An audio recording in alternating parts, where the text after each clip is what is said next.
Last Sunday nga ay nakuha ng Magnolia ang ikatlo nilang talo sa isa sa mga pinakamahinang team sa PBA na Blackwater Bossing. At na-end pa nga nila ang 12-game losing streak ng Blackwater Bossing.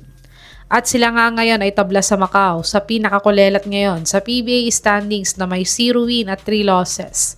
At ito na ang isa sa pinaka-worst start ng Magnolia sa kanilang franchise history. At ayon nga sa Reddit source na PBA official, ay balak na nga daw nilang palitan ang import nilang si Nuni Omot para sa laban nila kontra sa Macau Black Knights sa Sabado. Kaya't narito nga ang mga top imports na maaaring ipalit ng Magnolia kay Omot ngayong conference. Top 5, Thomas Robinson. Si Robinson nga ay ex-import ng NLEX dati. Siya nga ay isang magaling at malakas na import dati para sa NLEX. Ngunit ang kahinaan niya nga ay mainitin ang ulo niya kaya napaaway siya dati kay Coach Pido. At dito nga ay pinalitan na agad siya ng NLEX bilang import nila. Pero gusto pa din naman daw niyang bumalik sa PBA para maging import. Kaya't dahil dito nga ay baka pwede siyang subukan ng Magnolia na kunin para sa unfinished business ni Robinson sa PBA. Si Robinson ay nag-average ng 21.5 points, 10 rebounds, 2.5 assists, 1.5 steals, 64 field goal percentage at 61% free throw shooter sa kanyang ongoing 2025-2026 Mongolia season. Panoorin natin ang isa sa mga best PBA highlights ni Robinson nang naglalaro siya para sa NLEX kung gaano siya kagaling na player.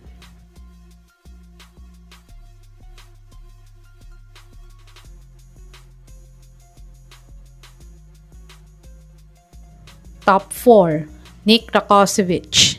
Si Rakocevic nga ay former import ng Magnolia last PBA 47 Commissioner's Cup.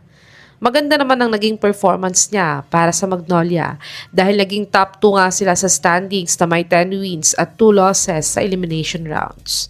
Pero hindi naman niya nadala ang Magnolia hotshot sa PBA Finals sa conference na to.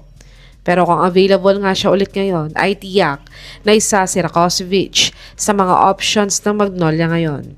Uma-average si Rakocevic ng 8.3 points, 6.2 rebounds, 1 assist, 0.7 steals, 0.7 blocks, 28% 3-point shooter at 56% free throw shooter sa kanyang 2025-2026 Australia NBL season. Panoorin natin ang isa sa mga best game highlights ni Rakocevic nang mag-import siya sa Magnolia dati, kung gaano nga ba siya kagaling na import.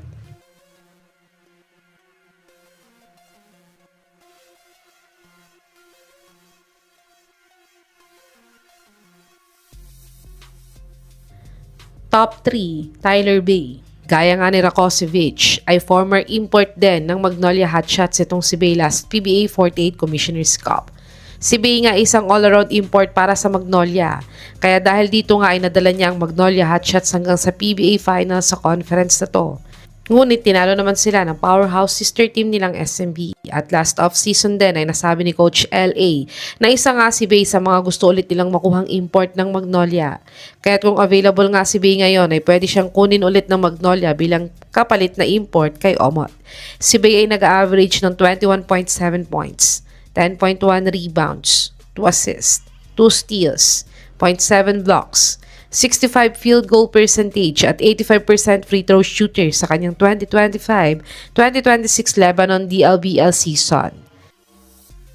Panoorin natin ang maikling PBA highlights ni Bey dati sa Magnolia kung paano nga niya nadala sa PBA Finals ang Magnolia.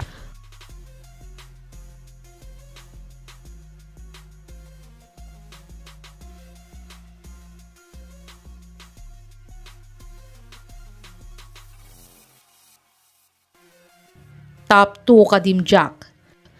Si Kadim nga ang dahilan kung bakit naging number 1 seed ang Northport last Commissioner's Cup. Ito ay dahil isa nga siyang all-around import, kaya't nadala niya hanggang semifinals ang Northport last Commissioner's Cup. At ito na nga ang huling playoffs appearance ng Northport sa PBA dahil sila ay na-disband na ngayong PBA 50th season. Pero kung naisubukan ng Magnolia si Jack na gawing import, ay pwede pa nga siyang bumalik sa PBA at baka madala niya din ang Magnolia ngayong conference, gaya ng ginawa niya sa Northport dati. Si Jack ay nag-average ng 31.7 points, 10.7 rebounds, 2 assists, 1.8 steals, 1.2 blocks, 31% 3-point shooter at 69% free throw shooter sa last PBA 49 Commissioner's Cup. Panoorin natin ang mga last game highlights ni Jack sa Northport kung gaano siya kagaling na import sa Northport dati.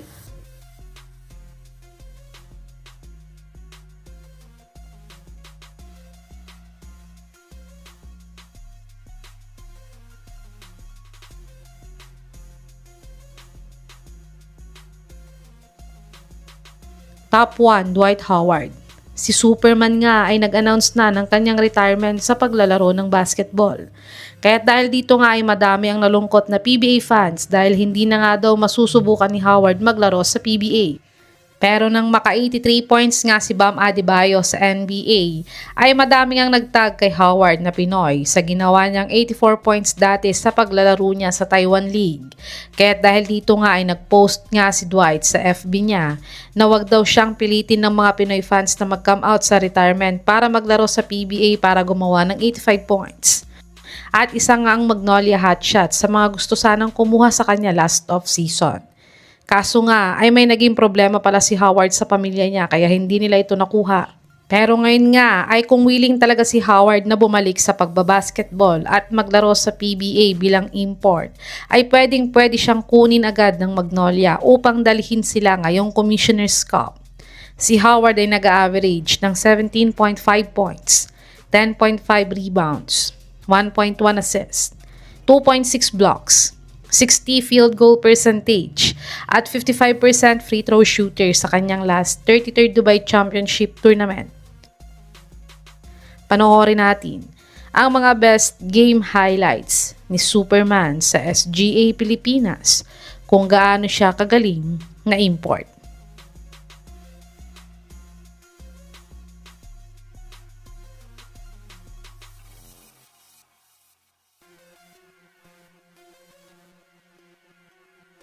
Ito, ang mga top imports na maaaring ipalit ng Magnolia hotshots kay Nuni Omot. Sa tingin mga kababos, sino sa mga players na to ang makakatulong sa Magnolia na makabalik sa tuktok ng standings ngayong Commissioner's Cup? I-comment nyo na po yan sa baba.